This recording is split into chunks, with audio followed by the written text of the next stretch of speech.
Just because I have a large nose does not mean I have a foot fetish, all right? Just because I got a big nose does not mean I'm sniffing feet on the reg. You know what I'm saying? Shut up, bitch.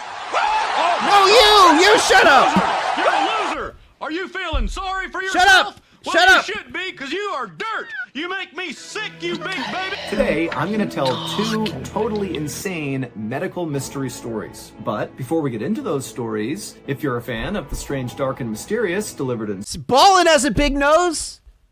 Does that mean he's got a foot fetish? Huh? You gonna say Ballin's got one too?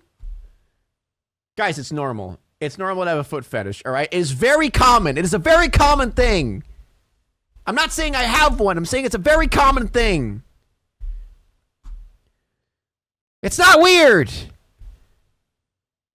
German doctor named Karl Heinrich August von Bureau was just opening up his private medical practice in East Prussia when a teenage boy burst in through the doors looking totally frantic. Before the doctor could ask any questions, the teenager blurted out that another boy in town needed his help right now. When the doctor asked, what does the boy need?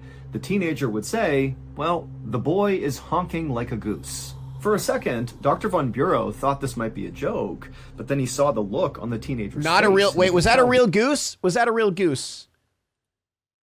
Okay, that was a real, thought this might be real a joke, photo of a goose, guys. Then he saw the look on the teenager's face, and he could tell he was very upset and very serious. So the doctor grabbed his bag, and he ran outside with the teenager, and they hailed a horse and carriage, and they told the driver to hurry up. When Dr. von Thank you for the accurate representation of what he sounded like. Bureau and this teenager arrived that. at the honking boy's house, the honking boy's mother came running outside. Geese are assholes? Dude, there's a mini, lake in my backyard. Dude, I have geese in my yard all the fucking time, and it pisses me off because they wake me up in the morning with their fucking squawking, number one, and number two, they shit all over my yard. They shit everywhere, and it's not small. They got dumps. They got big dumpies, and it pisses me off. Dude, fuck geese. Ducks are better. Totally flustered, and she flagged down the doctor and then brought him inside her house. It smells and as awful. she led the doctor through the home towards her son's bedroom, she explained what was going on. She said her 12-year-old son had been outside playing with his friends when suddenly he had developed this really intense coughing fit, kind of out of nowhere. And then finally, when the coughing stopped and the boy tried to breathe in, his throat made this horrible honking sound. And so her boy had come in the house honking with every breath, and so kind of in a panic, the mother had opened up her son's mouth and looked inside, but she hadn't seen anything, and she knew her son was not sick. There were no other symptoms really at all that were Subtitles? concerning about Sorry, her son. thank you for reminding It was me. just that he was honking. Now, for a while, the mother thought this would just kind of clear up, that maybe it was just kind of some byproduct of coughing really, really hard. But now it had been 18 hours, and the boy was still honking with nearly every breath, which is why she had finally told the teen to go get the doctor. When the mother let Dr. von Bureau into her son's bedroom and he got a look at the honking boy, he couldn't believe how terrible the boy looked. His face was all swollen and kind of bluish, and he was sweating profusely, and when the doctor watched him try to breathe in, not only did he honk, ate a squeaky but toy, also possibly. very clearly, this boy was really struggling just to breathe. So it was more than the sound, it looked like he was suffocating. And so the doctor rushed over to the boy actually and honking told him, or an asthma wheeze? Have you watched the video? We're watching the same video. It's a goose honk. Open up his mouth. Get it right. The boy did, and the doctor looked into his mouth. He is a goose, but there was possibly. nothing he could see that was blocking his airway, and so the doctor just put his finger into this boy's mouth, and he reached down inside, and suddenly he felt something lodged in the boy's throat that was small and hard, and he couldn't quite grab it, so he grabbed his forceps, which are kind of like big tweezers, and he reached back into the boy's mouth, and he tried to... Aren't you guys glad that, we don't have to, we have medicine to where we don't have to just oh, you got something in your throat? Here, let me just, we don't have to do that anymore. Thank God we don't have to do that shit anymore. Oh, wait, what? You have something in your throat? Here, let me just, let me get right in there. Yep. Yep. Got it. Okay. All right.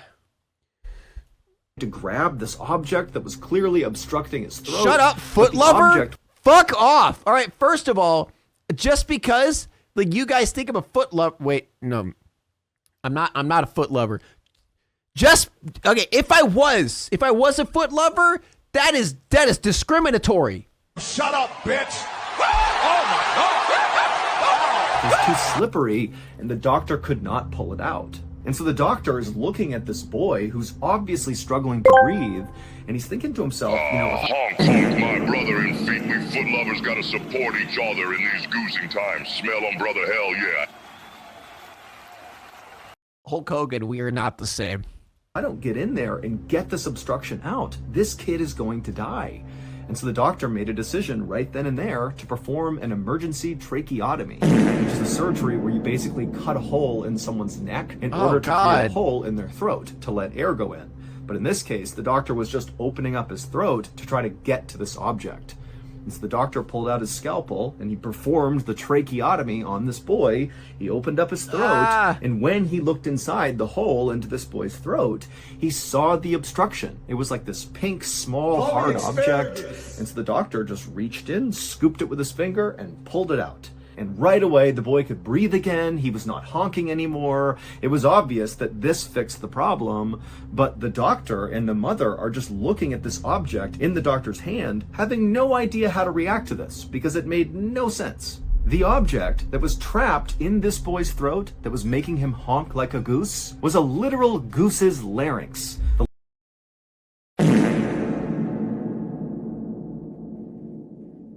What? Huh? Huh?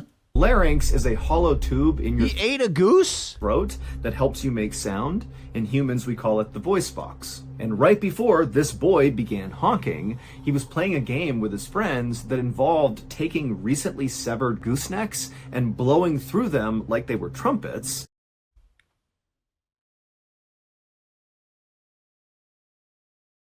What? Do kids just do that for fun? Yeah. Me liking feet starting to sound real normal now, isn't it? Huh, chat? Not that I do. No, not that I do. That was just like, I was comparing the two. You know? That's way more normal than sucking on goosenecks, you know? I didn't admit it.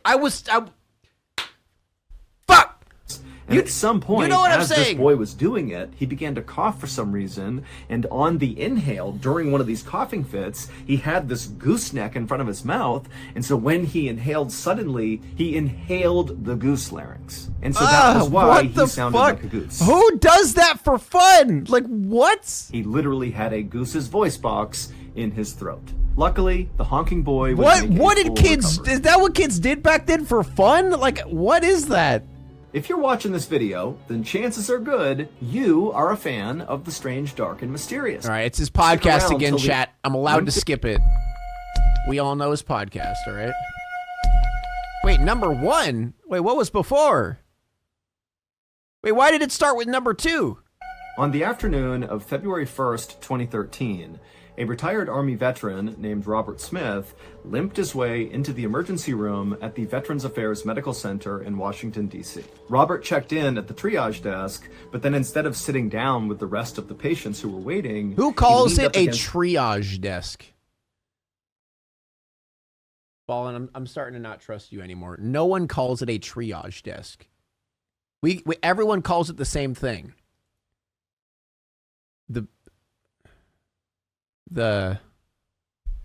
What do we guys, what do we call it?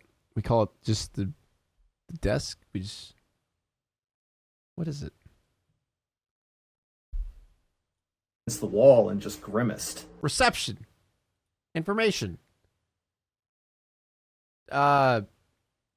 Robert was in his late 60s, and up until just a few days ago, he felt like he was in the best health he had been in since leaving the service. Robert had gotten a kidney transplant a year and a half earlier, and after getting that operation, he really wanted to make sure he stayed healthy, and so he had been going on regular walks and eating healthy, and so really he was doing great. But a few days ago, Robert had noticed this throbbing pain in his right hip that was shooting pain all the way down his right leg. And he assumed, this had to be from maybe overdoing it on one of his walks. But the pain had continued to get worse and worse over the last few days. And so that was why he was finally here at the hospital. A nurse eventually called Robert's name. And so Robert, he came off the wall and hobbled over to her, and she came off the wall? Led him down a hallway into an exam room. Once they got inside the room, the nurse would take Robert's vitals, which were all normal, and then after doing that, she said she was going to go out and get the doctor. A couple minutes later, the doctor walked into the room, and she reviewed Robert's chart and talked to Robert about his symptoms, and then afterwards, she concluded that very likely what Robert had was something called sciatica. Sciatica is pain caused by pressure on these... I have that! I have that! Oh, I was like, this is starting to sound familiar. I have this. Sciatic nerve, which travels from the lower back down each leg. And while sciatica is definitely very uncomfortable and very painful, it's not usually a big deal. Yeah, that's common. It's pretty common, right? Me too. It's the fucking worst. Dude, my sciatica was so bad at a point in my life. Like, there was 3 days straight, I couldn't fucking move. Like, I literally was bedridden. It was in so much pain. Like, it's a lot better now than what it used to be. But, dude, it's... Especially when I start, like... Because when I got that treadmill back there, I start, like, walking and shit. When I start doing that regularly, it starts coming back a little bit. And it typically clears up on its own without... But, like, I've been stretching a lot, so that's been helping. Treatment. And so the doctor told Robert that he should just go pick up some ibuprofen, so over-the-counter pain medication, and take that every couple of hours and just wait for this thing to pass, and then he'd be fine. And so Robert was totally relieved. He thanked the doctor, he thanked the nurse, and then he left and headed back to his home. But despite doing what the doctor said and taking pain meds and just kind of taking it easy, the pain in Robert's leg did not go away. And then on the morning of February 4th, so 3 days after Robert's trip to the ER, he woke up and not only was his right hip and leg still sore, but now when he tried to stand up, he couldn't put any weight on his right leg. It just felt too weak and it was kind of tingly. Something just felt off about it. And also Robert felt very nauseous.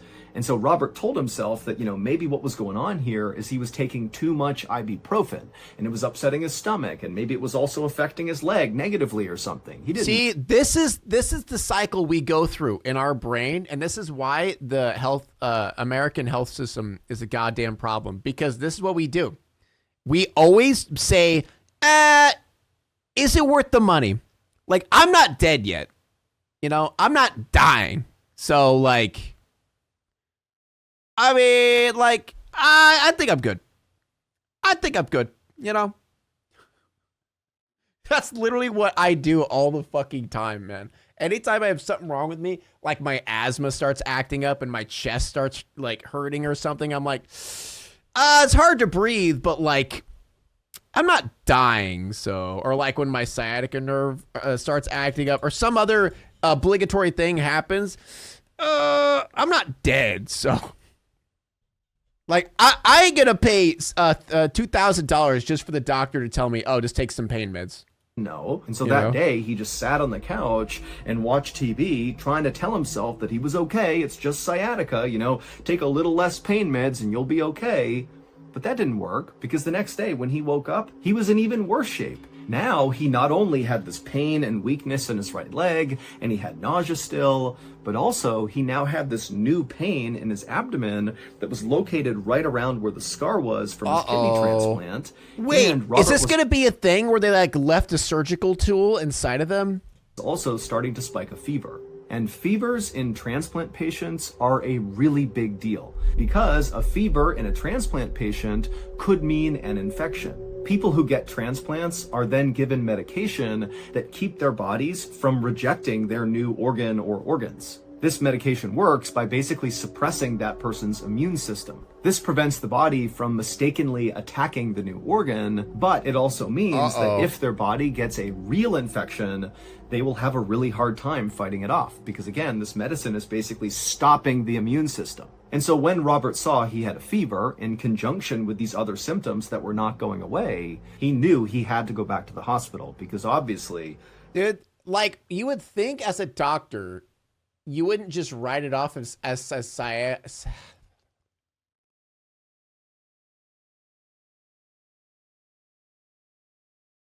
sciatica nerve.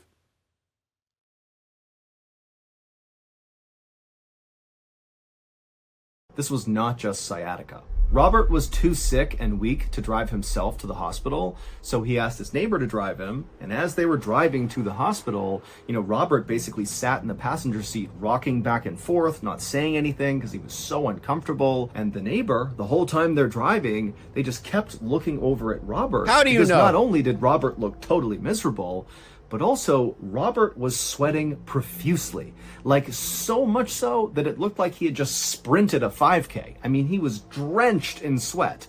And so the neighbors looking at him thinking like, what's wrong with this guy? Finally, the neighbor arrived at the hospital. How do you know? And Robert, he managed to get out on his own and he thanked the neighbor. I forget he was there, wasn't he? Robert hobbled his he was way the back neighbor. through the Oh shit, it all makes sense. doors into the ER. And then a few minutes later, Robert was in an exam room and his doctor walked in and she took one look at him and saw how horrible he looked. And without any hesitation, she said, "You're getting admitted right now." It was clear to Robert's doctors that he had some kind of virus or infection that his body was trying and failing to fight off. When they tested his blood, they saw his white blood cell count was elevated, which is a sign that the body's immune system is launching some kind of a response. But the doctors didn't know what his immune system was responding to. Even though Robert had this acute pain in his abdomen around the site of the appendix kidney transplant, his his kidneys seemed to be working just fine. And so whatever was going on with him didn't seem to be linked to his transplant. The profuse sweating did seem pretty odd, but considering Robert had a really high fever, it wasn't totally inexplicable. So basically, Robert's symptoms were weird, but kind of generic. They didn't tell the doctors specifically what was wrong with him. They just knew something was wrong. So they just hooked Robert up to an IV and began administering a broad spectrum antibiotic. Let's look at the title of the video, chat. We have an organ harvesting problem. Does he even have a kidney? Which is something that treats a whole variety of different infections. Does bro even have a kidney? And after that, the doctors just began testing Robert over and over and over again for all these different things that could be the cause for his illness. But Ruh-roh. every test they ran came back negative. And at the same time, over the... He's got a goat kidney? Yeah. What? They just put in an animal kidney? couple of weeks that they ran all these tests, Robert just kept getting sicker and sicker and sicker. His fever wasn't going away. He was still sweating profusely. His blood pressure was all over the map. They put in a kidney. He'd begun drooling almost uncontrollably to the point where he didn't even speak. A goose kidney? So it all comes together. The doctors, the scariest symptom that Robert was now showing 2 weeks into staying at the hospital was he was starting to act really confused. Like he didn't know where he was. He didn't know why he was there. And so that told the doctors that, you know, whatever his body was fighting, it had made its way up into his brain. And so the doctors knew, you know, Robert did not have much time left, but they had tried every test they could think of, and Robert had tested negative for all of them. And so, as kind of like a Hail Mary, because they had nothing to lose, the medical staff decided to just start testing Robert for basically completely random diseases that he almost certainly did not have. But basically, if any of these illnesses had a symptom that Robert had, they would test him for it. And all these tests came back negative, except for one. On February 22nd, so 17 days after Robert had been admitted to the hospital. You've tested positive. Never mind. This test came back positive, and when the doctors saw what he was testing positive for, they immediately assumed this has to be a mistake. There is no way he has that. However, the only way to truly confirm that diagnosis was to literally cut into Robert's brain, which would kill him. And what? so obviously they were not going to do that. So the doctors basically just had to take this diagnosis at face value, and they tried giving various medications to Robert. Yeah, it could be rabies.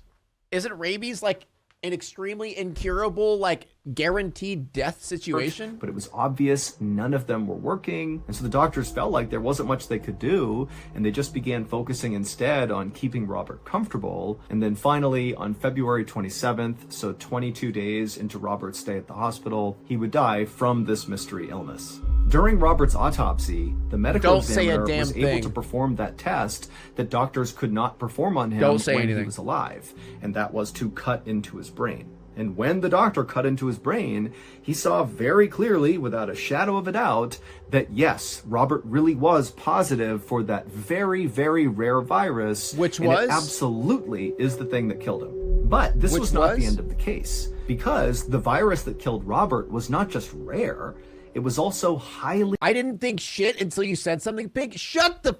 Don't you dare put this on me. Like, don't you act like I'm the weird one here. Y'all were fucking gonna say something. Okay? I just stopped it. I stopped it before it happened. Contagious, which meant the doctors needed to figure out how Robert got this virus to protect other people from getting it too. But the staff at this hospital knew they were not equipped to lead this investigation, and so they handed the case over to the Centers for Disease Control, or the CDC, which is the world's leading disease tracking agency. Investigators for the CDC began looking into Robert's case a couple of days later. Next week. They sifted through the days and the weeks leading up to week. Robert's hospitalization in an effort to try to retrace Robert's footsteps to figure out what made him sick. Now, they didn't have any leads. The only thing they agreed on was that very likely, even though Robert had that pain around his scar where the transplant was, that very likely the transplant did not have to do with whatever killed him, because Robert's kidney had been working fine and his transplant had happened 17 months earlier, and typically complications from transplants will happen much sooner. Lost. And so they basically had ruled the transplant out as being the cause. He is very good at edging and gooning, I'll tell you that much. One of the CDC investigators decided to look into the transplant file anyways, just to see if maybe something got missed, or if maybe there was some detail about the donor that was relevant to what happened to Robert. And so this investigator got the file and began going through it. Robert's donor's name was William Edward Small, and at the time of his death, he was 20 years old and serving in the Air Force. Now, none of that stood out to the CDC investigator, but William's cause of death definitely did. Even though it really did not appear to have a connection to Robert, it was just so weird and unexpected. The CDC investigator would read that back in September of 2011, William was out fishing in the Gulf of Mexico, and he caught a fish, and he ate that fish, and it gave him something called ciguatera poisoning. Ciguatera poisoning is something you get when you eat a fish that contains microalgae toxins. And so William, he ate this fish that was contaminated, and not long after that, he had died. But when the CDC investigator read through all of William's symptoms before he died, they basically exactly lined up with all of Robert's symptoms. William had developed pain and weakness in his extremities. He developed a very high fever. He became nauseous. He also lost the ability to literally just gave him a bad kidney. That's literally it. And then he became totally confused. Why would they use a kidney of someone who died to something like that? What? And then died. And so when the CDC investigators saw this incredible coincidence, she knew she was onto something, but first she would need more information about William. And so very quickly, the CDC got in touch with William's family, and they asked them all these questions about William. And finally, after hearing the answers from the family, the CDC finally figured out what actually happened to Robert and what actually happened to William. It would turn out William was not just a fisherman, he was also a hunter and a trapper. And he had a very specific way he would go about training his hunting dogs. He would capture wild raccoons and use them as live bait to train his hunting dogs how to hunt. Now, William was always very cautious with these wild It is rabies! We were right! Raccoons, but in the year and a half leading up to his death, he was bit that is extremely fucked up and cruel, by the way. 2 different times by raccoons. And it was one of those 2 raccoon bites, not some toxic fish in the Gulf of Mexico, that killed William and killed Robert. William did not die from ciguatera poisoning. He died from rabies. And the rabies virus that was in his kidney was still present when it was taken out of his dead body and transplanted into Robert's body. That sucks, and so that was how Robert got rabies. Rabies can look like the common flu at first. People feel achy and nauseous, they get fevers, their stomach starts to hurt. Some people affected by rabies will drool uncontrollably. Yeah, he's literally dead the moment they put the kidney in there. Like Robert, or they'll lose the ability to swallow, like William. But for everybody who contracts rabies and who does not... Okay, that's what they mean by being hydrophobic, is they just mean they can't swallow. Because, like, I've seen, like, videos of people with rabies where they, like, can't drink water. But I was always confused by that when people said, oh, they're hydrophobic. But no, it just means they can't swallow. Get a vaccine right away, because a vaccine does stop rabies in the early stage. So if you don't do that, everybody dies. That's what rabies does to you. It kills you. Now, you'd think, you know, maybe we should be testing organs for rabies before they get transplanted. No, they're actually terrified of water still? Means fear of water? Well, I know what hydrophobia means, obviously. They actively refuse to drink water? So they are actually afraid of water? See, that, I don't know, that just sounds so crazy to me. Like, I get not being able to swallow. Pig, do you swallow? What the fuck, Darth Vader? What the fuck? Yes. But you got to remember that rabies is so rare. Only 1 or 2 people a year in the entire United States will die from rabies. And so it's just not something doctors are going to screen for, because the percentage chance that they could have rabies is basically 0. Ultimately, Robert was not the only person who received an organ transplant from William. There were 3 other people that received his organs. Luckily, though, the CDC was able to track those 3 people down, and all of them were totally healthy and not showing any signs of rabies, so either they didn't have it or they were super early stage, which meant they were eligible for the rabies vaccine. They all got the vaccine, and they lived happily ever after. God damn, dude. That's so rough. Dude, that sucks so bad, man. Like, you're like, oh, I got my kidney transplant. Everything's better now. Dead. Now it's time to walk away. I hope you enjoyed your stay. Did you laugh or cry or maybe subscribed? I'll thank you either way. You know I will miss you. I hope you return. Tell your friend or your mother to get me more views, please.